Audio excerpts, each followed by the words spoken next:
তরকারি।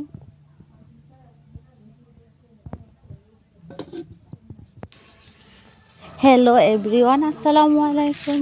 কেমন আছেন? আশা করছি আল্লাহর রহমতে অনেক ভালো আছেন। আমিও আলহামদুলিল্লাহ অনেক ভালো আছি। আজকে আপনাদের জন্য আরেকটি নতুন ভিডিও নিয়ে চলে আসলাম। আপনারা আমার এই ভিডিওটি না টেনে পুরো ভিডিওটা দেখবেন। আজকে আমাদের বাসায় আমার বড় খালামণি ও তার ননাস আসছে। তার জন্য আম্মু বিভিন্ন ধরনের রান্না করছে। মুরগির মাংস, ডাল, ডিম বোনা, শুটকির তরকারি। তো এগুলা দিয়েই হচ্ছে দুপুরের খাওয়া দাওয়া হবে।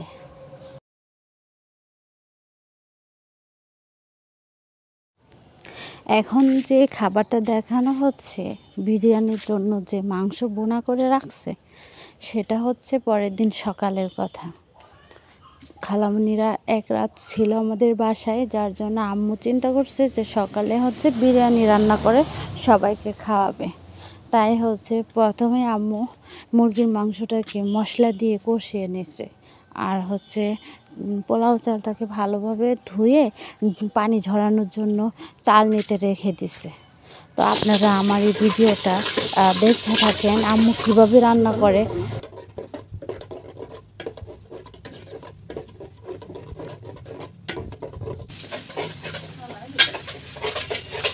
আদা জিরা, পেঁয়াজ বাটা এরকম চলছে রাত্রে। শাহি বিরিয়ানি মশলা কোনটা প্যাকেট দিচ্ছ?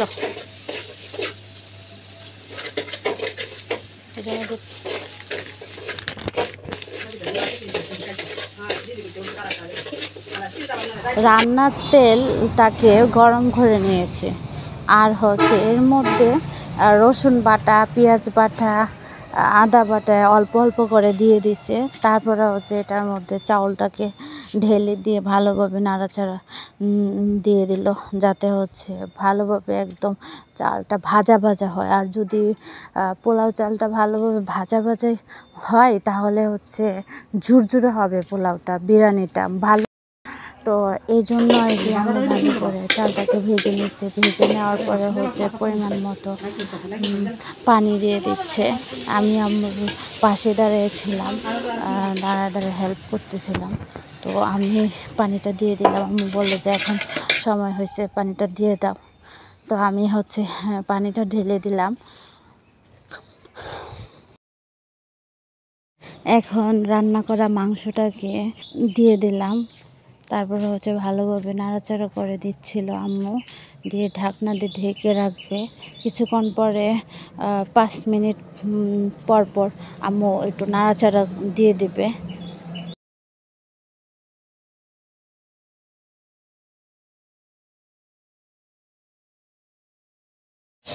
বাসায় মেহমান আসলে সহজ উপায়ে যদি রান্না করা হয়, তাহলে যদি খিচুড়ি, মাংস দিয়ে খিচুড়ি রান্না অথবা মাংস দিয়ে বিরিয়ানি রান্না, এটা হচ্ছে একদম সহজ পদ্ধতিতে করা যায়। যদি মশলাপাতি বেটে যদি ফ্রিজে রাখা হয়, তাহলে অল্প সময়ে কিন্তু দেখা যায় যে রান্না করে মেহমানদেরকে খাওয়ানো যায়।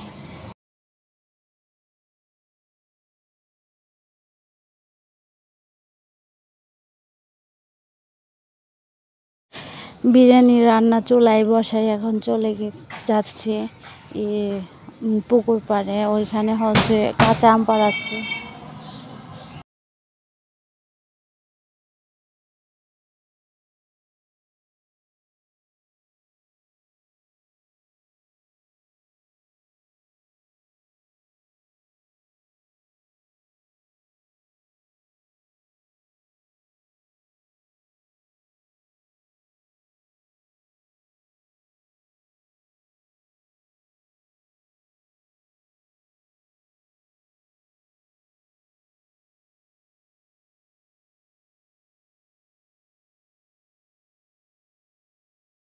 এই যে আম্মু এতগুলো আম নিয়ে যাচ্ছে পাড়ায়।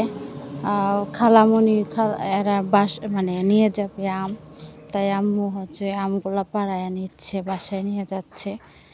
তারপরে এগুলাকে আবার প্যাকিং করে করে হচ্ছে এক একজনকে দেওয়া হবে। একা একা তো আর খাই না, সবাইকে নিয়েই খাই, ফলপালা দিই, যে কোনো জিনিস একা একা খাই না। আর আমাদের ফার্মের বনুটা কষ্ট করে আমগুলোকে পারতেছিল, আমিও পারছি, আগে আমি পারছি, এখন বনু পারতেছে।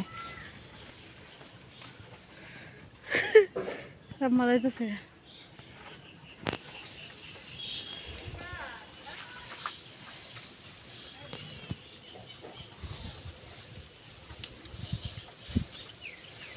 আর কোটা পাইতাম না, বাইরে লাগ।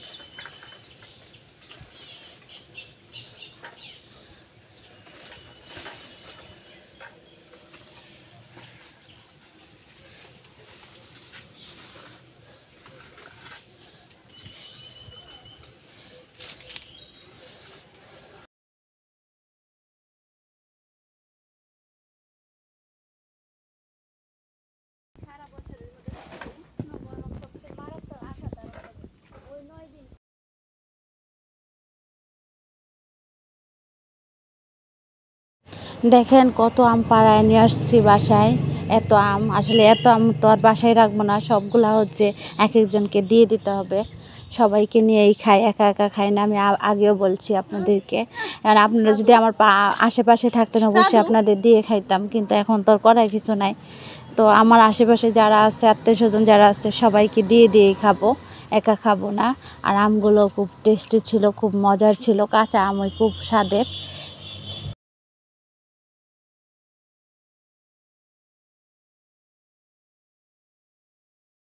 একজন ভিক্ষুক আসছিল, আম্মু কি করছে, কয়েকটা আম নিয়ে ওকে দিচ্ছিল। আল্লাহ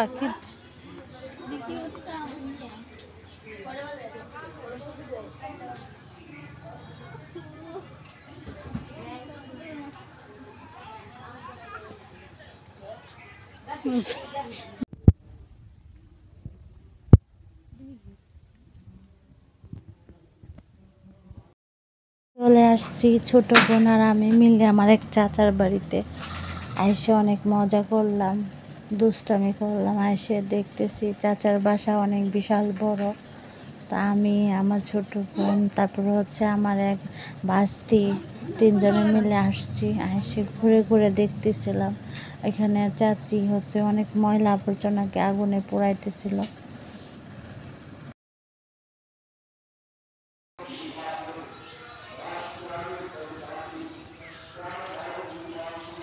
হাতে করে ময়লা আবর্জনাগুলো একদম আগুনে পুড়ে ছাই হয়ে যায়, তাহলে তো আর হচ্ছে মাছির উপদ্রব থাকবে না, মশার উপদ্রব থাকবে না। সেই সাথে একটা পিচ্ছি মেয়ে অনেক হেল্প করতেছিল, ও অনেক কাজ করতেছিল, মাঝে মধ্যে কাজ করে। কিন্তু ওই পিচ্ছিটা যখন বুঝতে পারছে আমি তার ভিডিও করতেছিলাম, তাই ও বলতেছিল কি যে আমার ভিডিও করো না, তাই লোকায় লোকায় সে আড়ালে চলে যায়। কাকির বাড়ি বরণ না, কি কইলো এরা? কাকি কইছে কি সেটা খুলে, আমাকে ডাইরেক্ট কিছু বলে না, আমার চাচির কাছে কে বলছে যাতে আমাকে ভিডিও না করে, আমার ভাইয়া দেখলে আমাকে বকা দেবে, এই আর কি।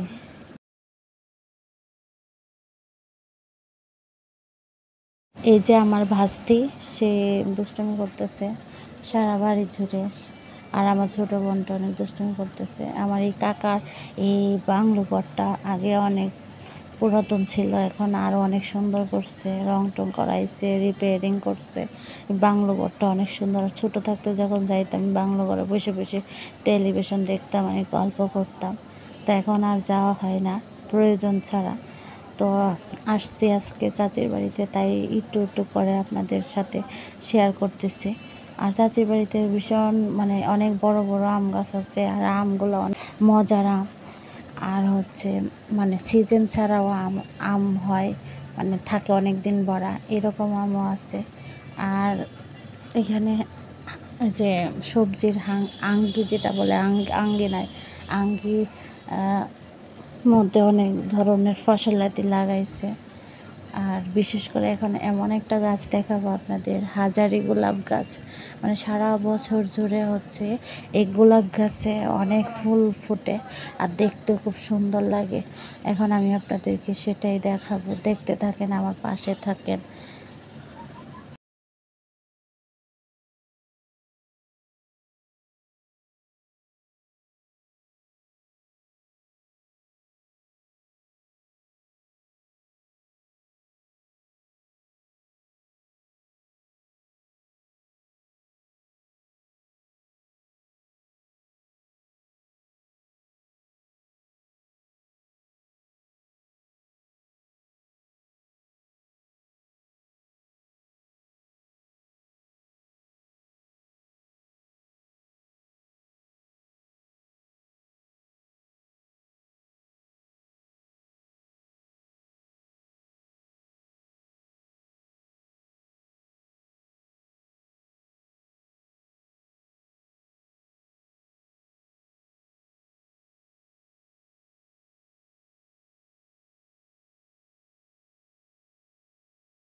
আপনাদের সাথে গল্প করতে করতে আমার এই ব্লগটি শেষ হয়ে যাচ্ছে। যাওয়ার আগে আবারও রিকোয়েস্ট, আমার এই ব্লগটি যদি আপনাদের কাছে ভালো লাগে তাহলে অবশ্যই একটা লাইক দিবেন এবং কমেন্ট করে আমাকে জানিয়ে দেবেন যে কেমন হয়েছে ব্লগটি। আর যদি আপনাদের ভালো লাগে তাহলে আপনাদের এই কমেন্টের উত্তর অবশ্যই আমি পরবর্তীতে রিপ্লাই দেব। আর বিশেষ করে হচ্ছে আপনাদের প্রশংসা এবং হচ্ছে কমেন্ট আমার কাছে অনেক ভালো লাগে, আর আমি ভিডিও বানাতে উৎসাহিত হই।